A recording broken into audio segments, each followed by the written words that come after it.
The Kgalema Motlanthe Foundation is hosting a 3-day annual Inclusive Growth Forum at Drakensburg in KwaZulu-Natal. Former President Kgalema is delivering the opening speech. There he is looking at the current economic and political environment. Later, the Finance Minister, Enoch Godongwana, will give a keynote address. Let's see if the Finance Minister comes up to the podium, because, of course, he will talk about policy instruments for securing our economic stability, and this is very anticipated ahead of the medium-term budget statement coming up next week. So let's listen in to what the Finance Minister has to say, the man of the moment, as it were. Originally, when I was invited to address this gathering, the medium-term budget policy statement was going to be on the 25th, which means Wednesday this week.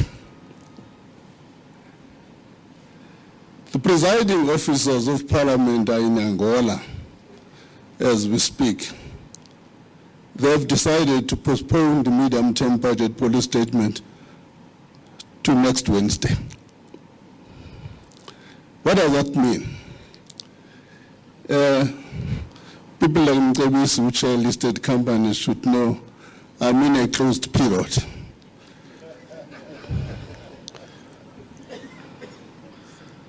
I'm in a closed period.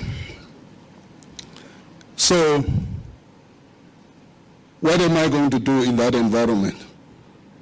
In that environment, I want to tell you what you know. And tell you what you know, how what you know is my pain. And demonstrate what is the nature of that pain. And say, leave you with an agenda which I'm likely add to your shopping list of the agenda items you're going to deal with over the weekend.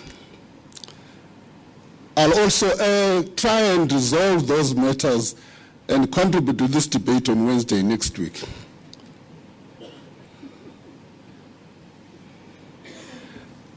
The one thing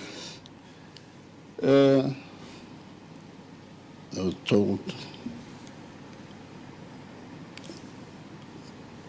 okay. Dion has helped me, because what I wanted to talk about are what are the headwinds globally and how are they going to impact in what we're going to do. I don't want to repeat in most of what you have said. Those are the global risks we're also facing. But what I want to show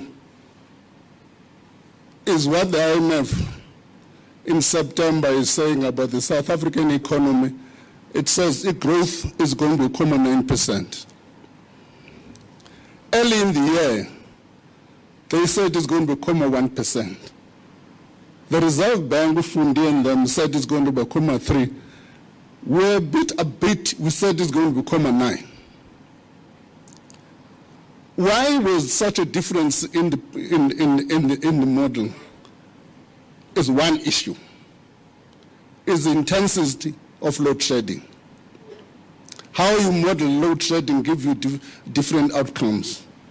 We're a bit optimistic that we're not going to have intensity of load shedding this year. The outcome in the first quarter was different.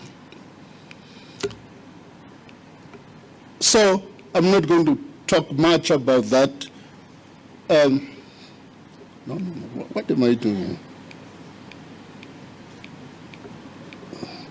I'm getting lost in the use of the technology. I want to go back.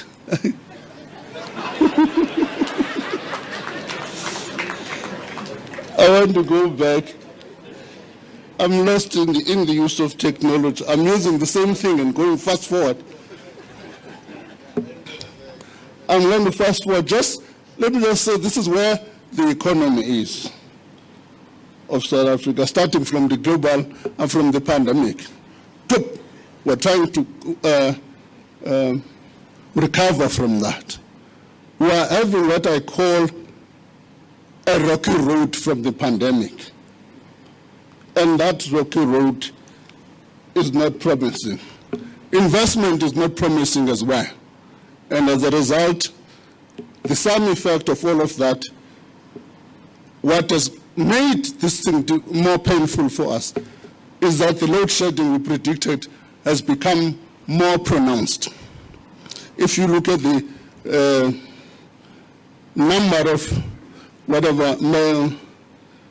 load shedding has been more pronounced than we thought. What are the implications of that for us? But before dealing with the implication of load shedding, let me look at logistics. Logistics have also come very badly. Let me just use the coal line, which is a familiar line I like, the coal line.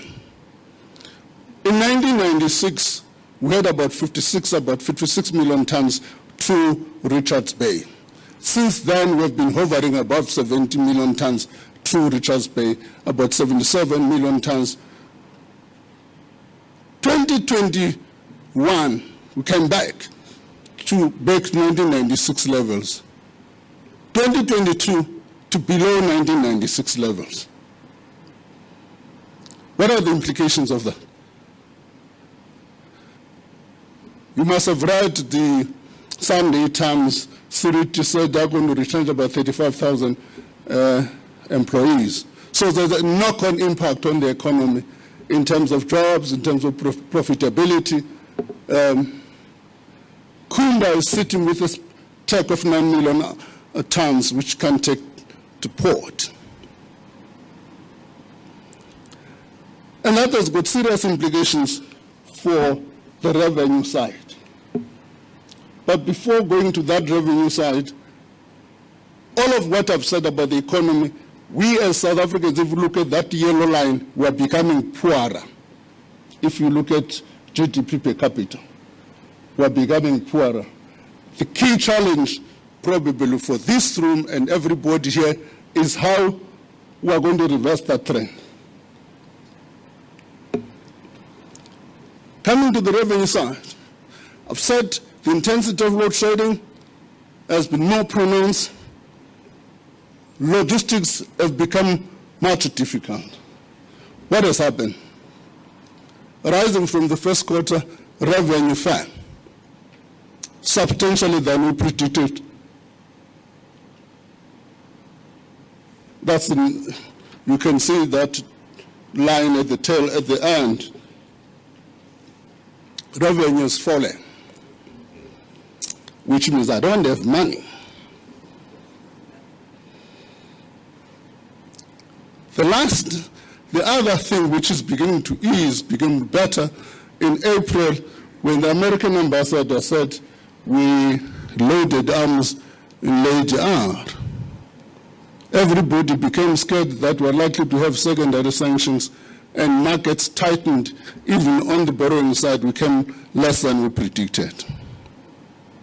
That's my pain. My pain is a lot of the performance of the economy than we predicted. There's less revenue. That's the pain. I said I'm going to tell you about my pain. Parallel to that, expenditure is growing. I'm losing revenue this side, expenditure is growing this side. I've got to find a balance. I've got to find now a growing fiscal gap. If we project the loss of revenue over the next few months up to the beginning of the year, we're going to have serious challenge. And that serious challenge is reflected by the Reserve Bank. It's not me, although they say they take it from me. If you look at that green drop line, the Reserve Bank is saying sooner or later we're going to run out of cash. Sooner or later we're going to run out of cash. What complicates that line is public debt. By the way, 1847, right now, when I was about to take the platform, somebody sent me a WhatsApp and says, as you ponder what you are going to say, given that we are going to the medium-term budget policy statement next week, what we are going to say in Drakensburg, think about a saying, until death do us apart. It's unfortunately former Minister of Finance, we shall remain nameless for the purpose of this discussion. So what is happening to public debt? Public debt is sitting at about 4.5 trillion rand. That is Finance Minister Enoch Godongwana. Let's leave it there with one of the issues causing him pain, the public debt. So our debt levels have been rising for years. Government trying to rein in spending so that doesn't spiral out of control.